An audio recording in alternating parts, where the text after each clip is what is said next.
ओम शांति। ये बाबा की 16 तारीख की साकार वाणी है। सार है मुरली का। मीठे बच्चे, यह वंडरफुल सत्संग है जहाँ तुम्हें जीते जी मरना सिखलाया जाता है। जीते जी मरने वाले ही हंस बनते हैं। प्रश्न, तुम बच्चों को अभी कौन सी एक फिक्रात है? तो बाबा ने कहा, हमें विनाश के पहले संपन्न बनना है। जो बच्चे ज्ञान और योग में मजबूत होते जाते हैं, उन्हें मनुष्य को देवता बनाने की हॉबी यानी आदत होती जाती है। वह सर्विस के बिना रह नहीं सकते, जिन की तरह भागते रहेंगे। सर्विस के साथ साथ स्वयं को भी संपन्न बनाने की चिंता होगी। ओम शांति। रूहानी बाप बैठ रूहानी बच्चों को समझाते हैं। रूह अब साकार में है और फिर प्रजापिता ब्रह्मा की संतान है, क्योंकि एडॉप्ट किए हुए हैं। तुम्हारे लिए सब कहते हैं, यह भाई बहन बनाती है। बच्चों को बाबा ने समझाया है, असल में तुम आत्माएं भाई भाई हो। अब नई सृष्टि होती है तो पहले पहले ब्राह्मण चोटी चाहिए। तुम शूद्र थे, अभी ट्रांसफ़र हुए हो।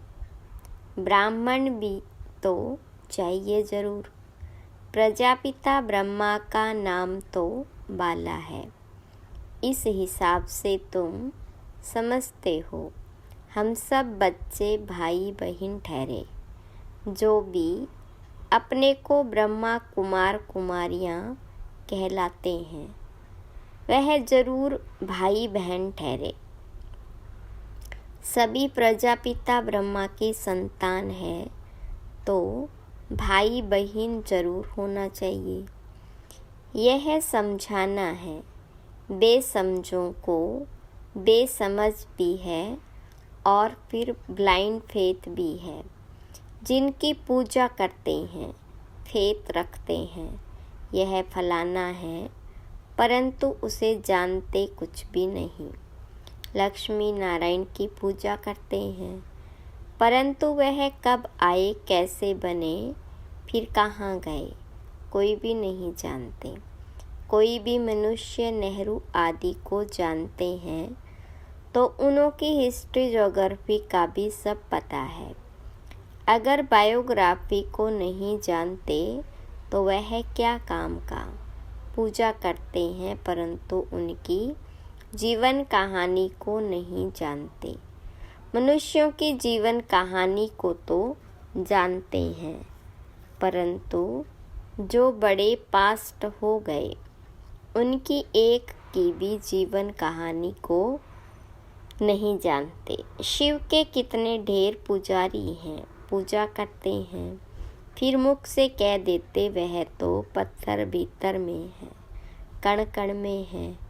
क्या यह जीवन कहानी ठहरी? यह तो अकल की बात हुई नहीं। अपने को भी पतित कहते हैं। पतित अक्षर कितना फिट है। पतित माना विकारी। तुम समझा सकते हो कि हम ब्रह्मा कुमार कुमारी क्यों कहलाते हैं, क्योंकि ब्रह्मा की औलाद हैं और एडॉप्टेड हैं। हम कुक वंशावली नहीं, मुख वंशावली हैं। ब्राह्मण ब्राह्मणियाँ तो भाई बहन ठहरे ना, तो उनकी आपस में क्रिमिनल आई हो न सके। खराब ख्यालात मुख्य है ही काम के।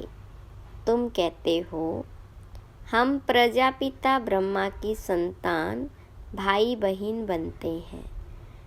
तुम समझते हो हम सब हैं शिव बाबा की संतान भाई भाई। यह भी पक्का है। दुनिया को कुछ भी पता नहीं, ऐसे ही सिर्फ कह देते। तुम समझा सकते हो सभी आत्माओं का बाप वह एक है, उनको सब पुकारते हैं। तुमने चित्र भी दिखाया है। बड़े बड़े धर्म वाले भी इस निराकार बाबा को मानते हैं। वह है निराकार आत्माओं का बाप, और फिर साकार में सभी का बाप प्रजापिता ब्रह्मा है, जिनसे फिर वृद्धि को पाते रहते हैं। झाड़ बढ़ता जाता है, भिन्न भिन्न धर्मों में आते जाते हैं। आत्मा तो इस शरीर से न्यारी है। शरीर को देखकर कहते हैं यह अमेरिकन है, यह फलाना है। आत्मा को तो नहीं कहते। आत्माएं सब शांति धाम में रहती है, वहाँ से आती है पाठ बजाने। तुम कोई भी धर्म वाले को सुनाओ, पुनर्जन्म तो सब लेते हैं, और ऊपर से भी नई आत्माएं आती रहती है। तो बाबा समझाते, तुम भी मनुष्य हो। मनुष्य को ही तो सृष्टि के आदि मध्य अंत का मालूम होना चाहिए कि यह सृष्टि चक्र कैसे घूमता है, इनका रचयिता कौन है, कितना समय इनके फिरने में लगता है, यह तुम ही जानते हो। देवताएं तो नहीं जानते, मनुष्य ही जानकर फिर देवता बनते हैं। मनुष्य को देवता बनाने वाला है बाप। बाबा अपना और रचना का भी परिचय देते हैं। तुम जानते हो हम बीज रूप बाबा के बीज रूप बच्चे हैं। जैसे बाबा इस उल्टे वृक्ष को जानते हैं, वैसे हम भी जान गए हैं। मनुष्य को कभी यह समझा न सके, परंतु तुमको बाबा ने समझाया है। जब तक तुम ब्रह्मा के बच्चे नहीं बने हो, तब तक यहाँ आ नहीं सकते। जब तक पूरा कोर्स लेकर समझते नहीं, तब तक तुम ब्राह्मणों की सभा में बैठा कैसे सकते। इसको इंद्र सभा भी कहते हैं। इंद्र कोई वह पानी की बरसात नहीं बरसाते हैं। इंद्र सभा कहा जाता है। परियां भी तुमको बनना है। अनेक प्रकार की परियां गाई हुई है। कोई बच्चे अच्छे शोभावान होते हैं तो कहते हैं ना, यह तो जैसे परी है। पाउडर आदि लगाकर सुंदर बन जाते। सतयुग में तुम बनते हो परियां, परी जाते। अभी तुम ज्ञान सागर में ज्ञान स्नान करने से परियां यानी देवी देवता बन जाते हो। तुम जानते हो हम क्या से क्या बन रहे। जो सदा प्योर बाबा है, सदा खूबसूरत है, वह मुसाफिर तुमको ऐसा बनाने के लिए सांवरे तन में प्रवेश करते हैं। अब गोरा कौन बनावे? बाबा को बनाना पड़े ना। सृष्टि का चक्र तो फिरना है। अब तुमको गोरा बनना है। पढ़ाने वाला ज्ञान सागर एक ही बाप है। ज्ञान का सागर, प्रेम का सागर। उस बाप की जो महिमा गाई जाती है, वह लौकिक बाप की थोड़ी हो सकती। बेहद के बाप की ही महिमा है। उनको ही सब पुकारते हैं कि हमको ऐसी महिमा वाला आकर बनाओ। अभी तुम बन रहे हो ना। नंबरवार पुरुषार्थ अनुसार पढ़ाई में सब एक रस नहीं होते। रात दिन का फर्क रहता है ना। तुम्हारे पास भी बहुत आएंगे, ब्राह्मण जरूर बनना। फिर कोई अच्छी रीति पढ़ते हैं, कोई कम। जो पढ़ाई में सबसे अच्छा होगा तो दूसरों को भी पढ़ा सकेंगे। तुम समझ सकते हो, इतने कॉलेज निकलते रहते हैं। बाबा भी कहते कॉलेज ऐसा बनाओ जो कोई भी समझ सके कि इस कॉलेज में रचता और रचना के आदि मध्य अंत का नॉलेज मिलता है। बाबा भारत में ही आते हैं तो भारत में ही कॉलेज खुलते रहते हैं। आगे चल विदेश में भी खुलते जाएंगे।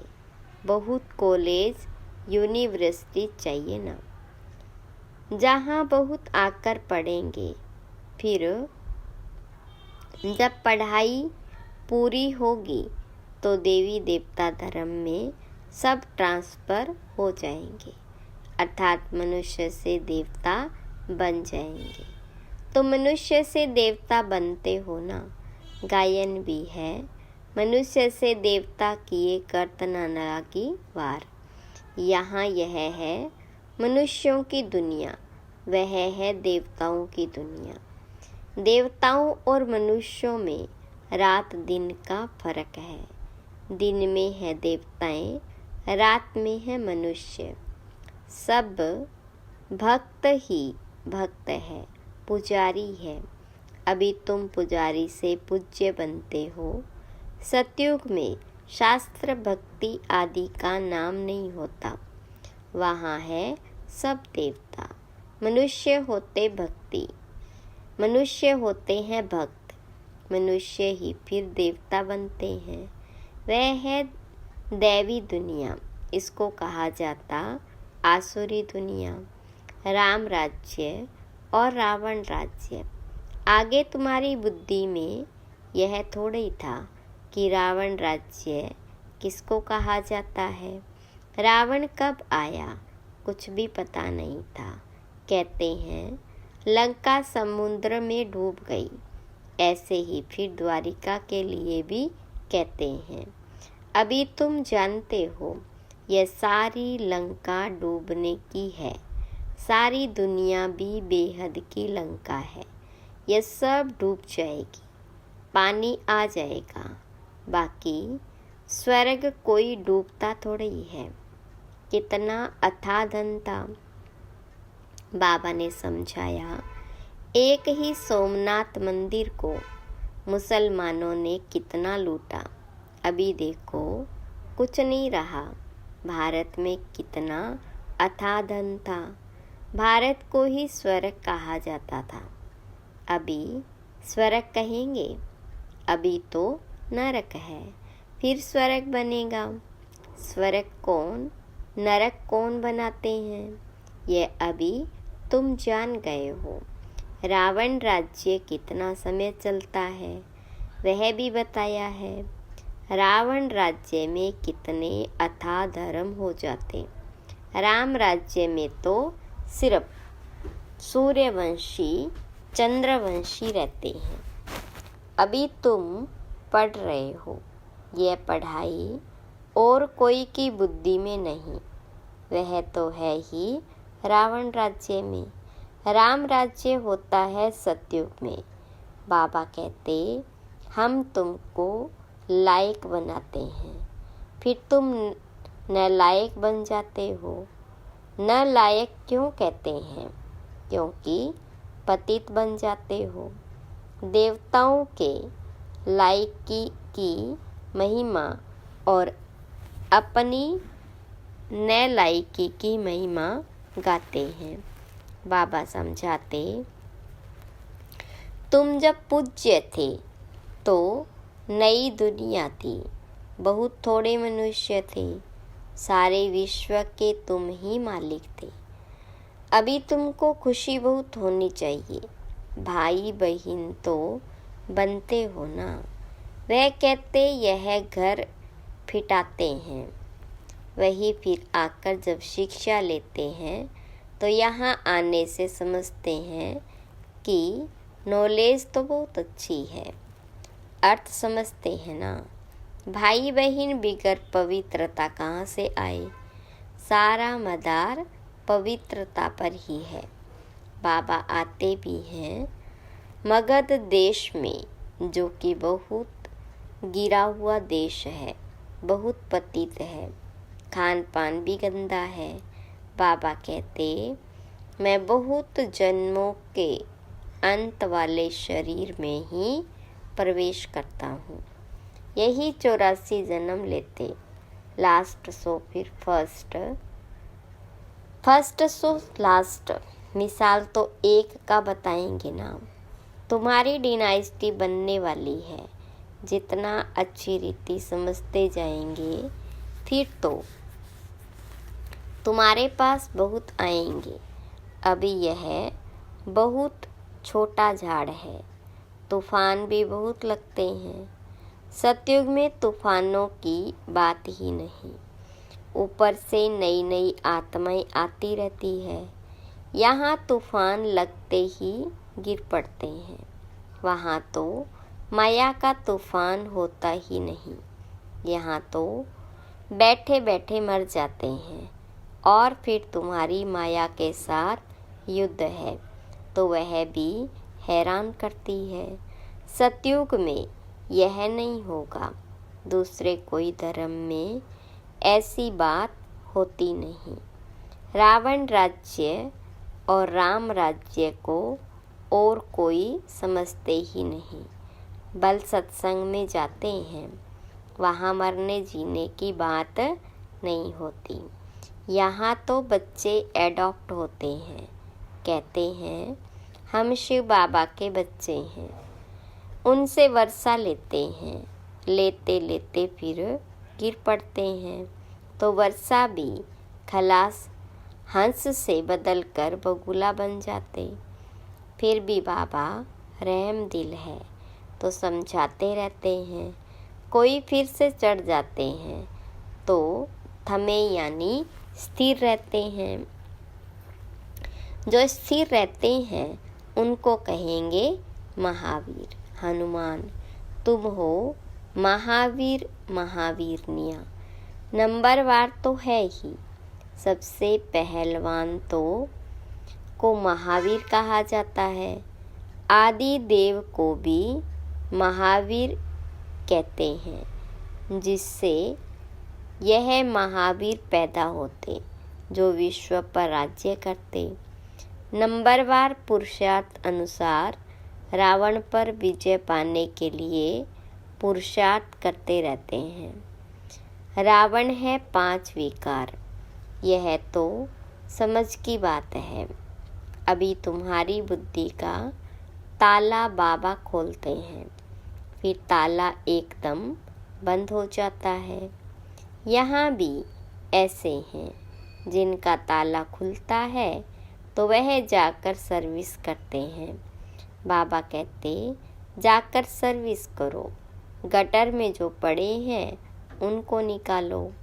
ऐसे नहीं कि तुम भी गटर में गिरो, तुम बाहर निकल औरों को भी निकालो। विषय वैतरणी नदी में अपरम अपार दुख है, अभी अपरम अपार सुखों में चलना है। जो अपरम अपार सुख देते हैं उनकी महिमा गाई जाती है। रावण जो दुख देते हैं उनकी महिमा होगी क्या। रावण को कहा जाता असुर। बाबा कहते तुम रावण राज्य में थे, अभी अपार सुख पाने के लिए तुम यहाँ आए हो। तुमको कितने अपार सुख मिलते हैं, खुशी कितनी रहनी चाहिए और खबरदारी भी रहना चाहिए। पोजीशन तो नंबरवार होती है, हर एक एक्टर का पोजीशन अलग है। सब में तो ईश्वर हो न सके। बाबा हर बात बैठ समझाते हैं। तुम बाबा को और रचना के आदि मध्य अंत को जान जाते हो। नंबरवार पुरुषार्थ अनुसार, नंबरवार पढ़ाई पर ही मार्क्स होती है। यह है बेहद की पढ़ाई। इसमें बच्चों का बहुत अटेंशन होना चाहिए। पढ़ाई एक रोज भी मिस न हो। हम हैं स्टूडेंट। गॉडफादर पढ़ाते हैं। वह नशा बच्चों को चढ़ा रहना चाहिए। भगवानुवाच। सिर्फ उन्होंने नाम बदलकर श्री कृष्ण का नाम डाल दिया है। भूल से श्री कृष्ण भगवानुवाच समझ लिया है, क्योंकि श्री कृष्ण हुआ नेक्स्ट टू गॉड। स्वर्ग जो बाबा स्थापन करते हैं, उनमें नंबर 1 यह है ना। यह ज्ञान अभी तुमको मिला है। नंबरवार पुरुषार्थ अनुसार अपना भी कल्याण करते हैं और दूसरों का भी कल्याण करते रहते हैं। उनको सर्विस बगैर कभी सुख नहीं आएगा। तुम बच्चे योग और ज्ञान में मजबूत हो जाएंगे तो काम ऐसे करेंगे जैसे जिन।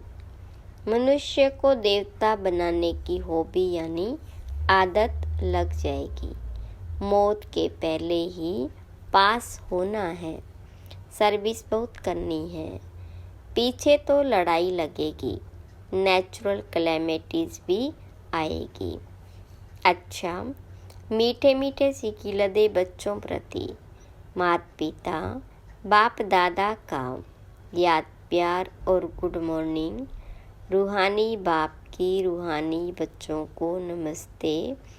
रूहानी बच्चों की रूहानी बाप दादा को याद प्यार गुड मॉर्निंग और नमस्ते।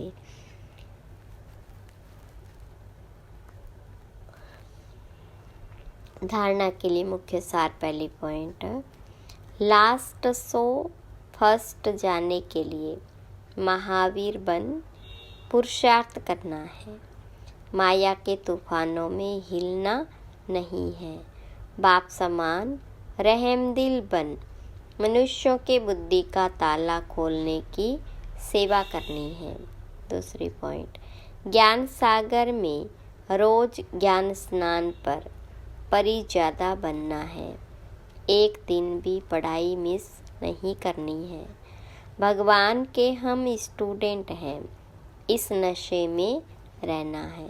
वरदान, गंभीरता के गुण द्वारा फुल मार्क्स जमा करने वाले गंभीरता की देवी व देवता भव।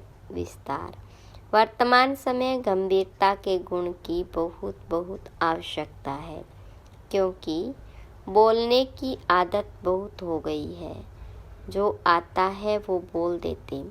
किसी ने कोई अच्छा काम किया और बोल दिया तो आधा खत्म हो जाता, आधा ही जमा होता, और जो गंभीर होता है उसका फुल जमा होता।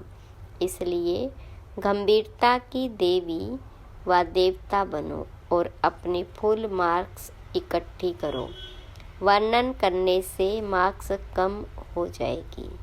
स्लोगन, बिंदु रूप में स्थित रहो तो समस्याओं को सेकंड में बिंदु लगा सकेंगे। अच्छा, ओम शांति।